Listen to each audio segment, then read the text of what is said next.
تو یہ دنیا کی جو زندگی ہے، جو ہمیں اس وقت لگ رہا ہے کہ ہمارے پاس بہت لمبا وقت ہے، 60 سال ہیں، 70 سال ہیں، 25 سال کی پلاننگ چل رہی ہے، 10 سال کی پلاننگ چل رہی ہے، حقیقت میں آخرت میں ہمیں بالکل ایک لمحے کی طرح لگے گا ہم نے ایک لمحہ اس دنیا میں گزارا تھا۔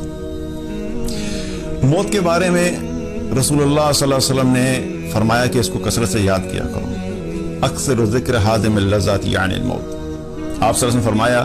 کہ لذتوں کو ختم کرنے والی یعنی موت کو تم کثرت سے یاد کیا کرو۔ اب جب موت آتی ہے تو دنیا کی ساری لذتیں انسان کو کیا ہے، وہ ختم ہو جاتی ہیں۔ آپ چاہے ایک بادشاہ کی طرح زندگی گزار رہے ہوں، آپ کی زندگی میں کھانے بھی بہترین ہیں،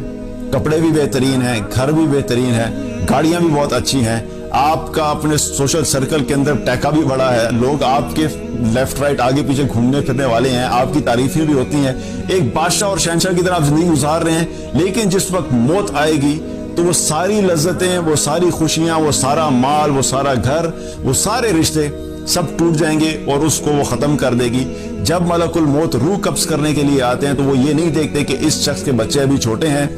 اس کے بچوں کو ضرورت ہے تو اس کو بھی تھوڑا ٹائم دے دیا جائے، وہ یہ نہیں دیکھتے کہ اس ماں کو ان بچوں کی ماں کی روح قبض نہیں کرنی کیونکہ ان کے بچوں کو ضرورت پڑے گی، وہ یہ نہیں دیکھتے کہ اس شخص کے والدین بوڑھے ہیں، ابھی اس کے والدین کو ضرورت ہے کیونکہ یہ ایک اکیلا کمانے والا ہے، اگر یہ دنیا سے چلا گیا تو اس کے والدین کا خیال کون رکھے گا۔ یہ سب چیزیں ہم اپنے ذہن کے حساب سے سوچتے ہیں، لیکن جب موت کا وقت آتا ہے اور جس وقت روح قبض کر لی جاتی ہے تو یہ سارے رشتے، سب چیزیں، ناطے ختم ہو جاتے ہیں، اس دنیا سے تعلق ٹوٹ جاتا ہے اور انسان کی اگلی زندگی شروع ہو جاتی ہے۔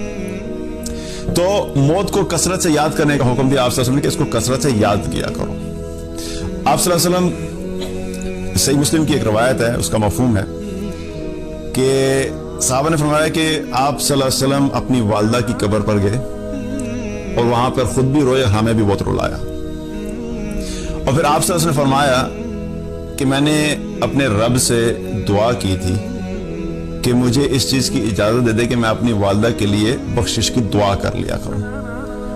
تو اللہ تعالیٰ نے مجھے اس چیز کی اجازت نہیں دی۔ پھر میں نے اللہ سبحانہ تعالیٰ سے دعا کی کہ یا اللہ مجھے ان کی قبر کی زیارت کی اجازت دے دے، تو اللہ تعالیٰ نے مجھے اس چیز کی اجازت دے دی۔ تو پھر آپ صلی اللہ علیہ وسلم نے فرمایا کہ تم لوگ بھی قبر کی زیارت کیا کرو کیونکہ یہ آخرت کی یاد دلاتی ہے۔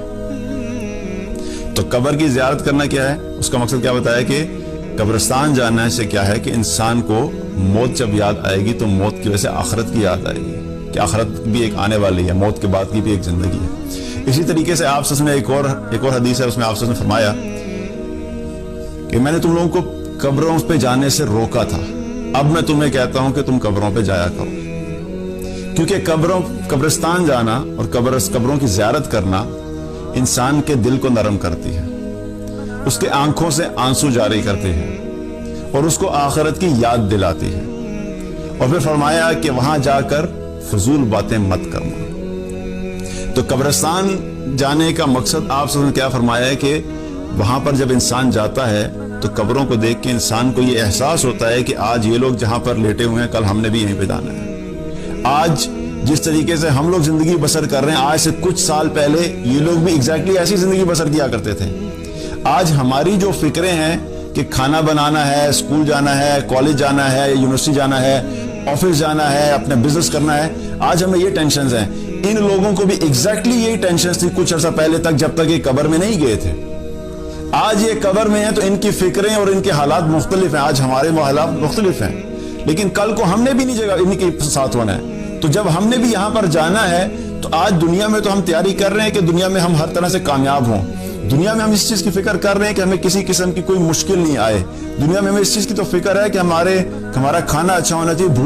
ہمیں بھوک لگے تو ہمیں اچھا کھانا ملنا چاہیے کہ کسی قسم کی ہمیں تکلیف نہ پہنچے، بیماری سے بچنے کے لیے ہمیں فکر ہے کہ ہم نے کیا کیا پریکاشنز کرنی ہے، ہمیں اپنے بچوں کی یہ فکر ہے کہ جب یہ بڑے ہوں گے تو انہیں اچھی جاب ملنی چاہیے، جب اچھی جاب ملے گی تو ظاہر اچھا مقام ہوگا معاشرے میں، لیکن ہمیں اس چیز کی فکر نہیں ہے کہ جب موت آئے گی تو موت کے بعد جو زندگی شروع نہیں ہے اس کے لیے ہم نے کیا تیاری کی ہے۔